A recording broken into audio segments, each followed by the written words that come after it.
Alors, le problème est le suivant. Lors du premier semestre de l'année, le chiffre d'affaires d'une entreprise a augmenté de 25%. Sur toute l'année, ce chiffre d'affaires a doublé. Ce que l'on va faire alors, c'est calculer l'augmentation du chiffre d'affaires lors du second semestre en pourcentage. Dans une première partie, nous allons d'abord poser le problème afin de voir mathématiquement comment il peut être résolu. Et dans une seconde partie, nous allons nous atteler à le résoudre. Donc maintenant, on va passer à la première étape qui consiste à poser le problème. Pour cela, on va noter A, l'année en cours, l'année que nous allons étudier.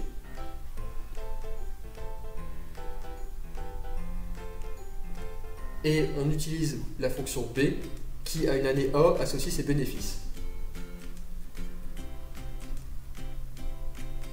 On sait d'après l'énoncé que entre l'année A et A plus 1, les bénéfices sont doublés. On va donc poser ça maintenant.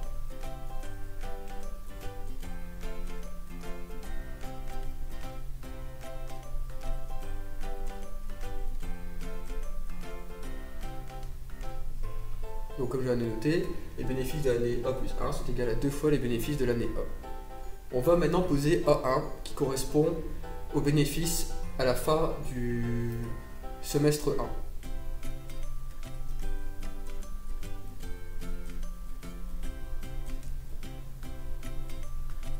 D'après l'énoncé, on sait que les bénéfices à la fin du semestre 1 sont égaux à 25% de plus que ceux avant le semestre.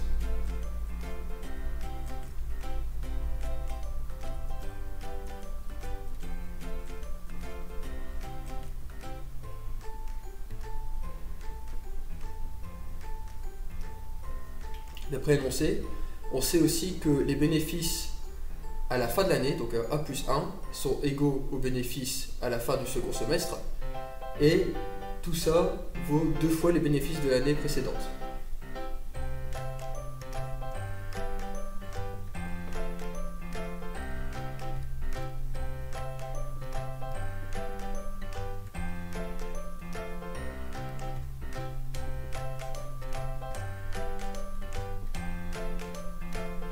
À partir de là, on va poser l'équation et on va la résoudre dans la deuxième étape.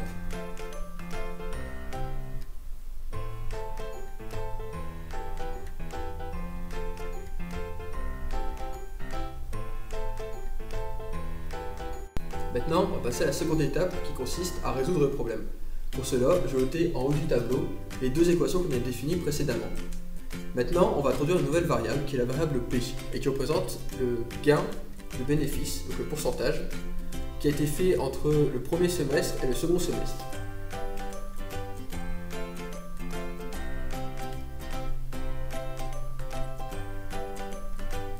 À partir de là, on va réutiliser les deux lignes qui sont écrites au-dessus pour définir notre équation finale en introduisant la nouvelle variable du pourcentage.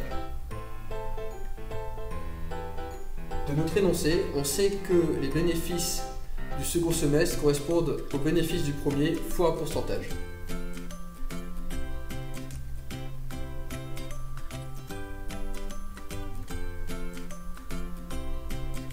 On va maintenant développer cette formule pour essayer de faire apparaître un facteur commun de chaque côté.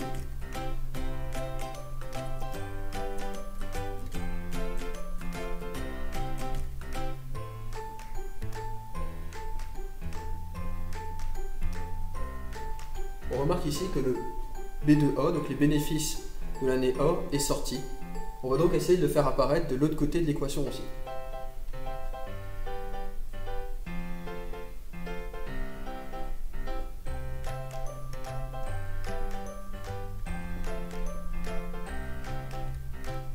D'après cette formule ici, on obtient que les bénéfices de A plus 1 sont égaux à 2 fois les bénéfices de A. On va simplifier de part et d'autre de l'égalité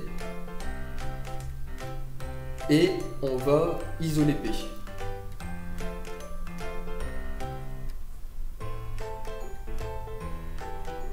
À partir de là, la résolution est automatique. On obtient que P est égal à 1,6, ce qui correspond à 60%. Au final, il y aura une augmentation de 25%, puis une augmentation de 60%, ce qui est différent d'une augmentation de 100%.